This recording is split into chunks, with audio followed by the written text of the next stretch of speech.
জিততে পারে।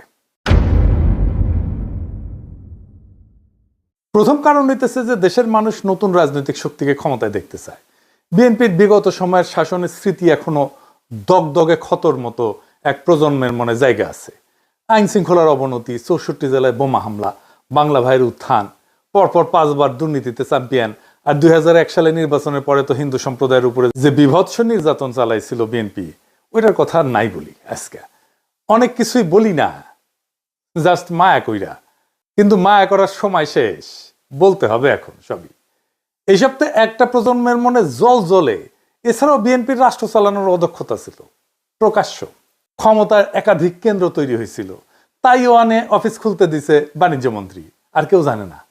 বিএনপির আমলে এমপিদের দৌড়ানি দিল পাবলিকে। দুনিয়াতে পানি আর বিদ্যুৎ নিয়ে আন্দোলন হয়েছিল, একটা বিশাল বড় আন্দোলন। ওইটি আন্দোলন ঠেকাইতে গেছে সালাউদ্দিন এমপি, বিএনপির ওই এলাকায়। পাবলিকের দিছে দৌড়ানি, সে দৌড়ে যান বাঁচেছে। ওর নাম হয়েছিল দৌড় সালাউদ্দিন। এই সালাউদ্দিনের হিস্ট্রি জানেন? জানেন না? ওই বিএনপির জামাই কোটার যে বুদ্ধিজীবী নিজের এলিট মনে করে, আর লিখেছে আমি নাকি বাঙ্গু এলিটদের ভ্যালিডেশন চাই। তো বিএনপির এলিট সালাউদ্দিন, দৌড় সালাউদ্দিন, এই এলিটও তো তার এমপি, তাই না? তো যেহেতু তার একটা আমলনামা দেখে আসেন, দৌড় সালাউদ্দিনের আমলনামা।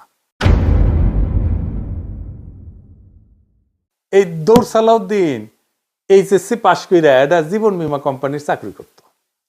বীমা কোম্পানি একটা মাঠ কর্মী ছিল, মানে ওই যে মানুষের দুয়ারে দুয়ারে যে তার ইন্স্যুরেন্স করাইতো, তারপর একটা কমিশন পাইতো। মুজিবও কিন্তু একই জিনিস ছিল আর কি।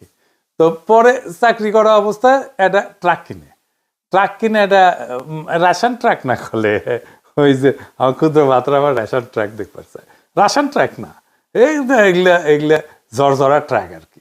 এই ট্রাক দিয়ে ওর শ্যালক লুৎফর রহমানের একটা ইট ভাটা ছিল, ওই ইট ভাটায় মালামাল দিত আর কি। আর লুৎফর রহমান কে ছিল জানেন? শ্যামপুর ইউনিয়নের চেয়ারম্যান ছিল, আওয়ামী লীগের সভাপতি ছিল। তারপরে তো সে ড্যামরা, সায়দাবাদ, যাত্রাবাড়ি বাস টার্মিনাল এটার মাথা হয়ে দাঁড়ায়। একটা ট্রাকের মালিক আস্তে আস্তে আরো ট্রাক করতে করতে অঢেল সম্পত্তির মালিক হয়। আর ট্রাক ব্যবসার আলালে চলতে থাকে বাস টার্মিনালে চাঁদাবাজি। এর মধ্যে তার সাথে শ্রমিক দলের সখ্যতা গড়ে ওঠে।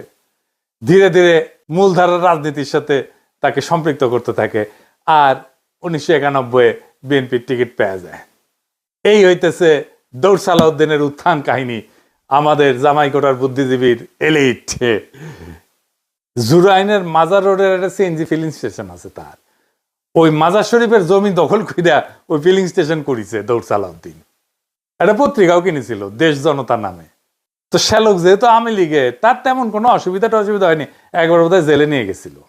তো বিএনপির জামাইকোটার বুদ্ধিজীবীর কাছে তো এইচএসসি পাস চান্দাবাজ দৌড় সালাউদ্দিন হইতেছে এলিট, আর এইসব এলিটদের ইন্টেলেকচুয়াল ল্যাটেল হইতেছে এই জামাইকোটার বুদ্ধিজীবী। লজ্জা লাগে না?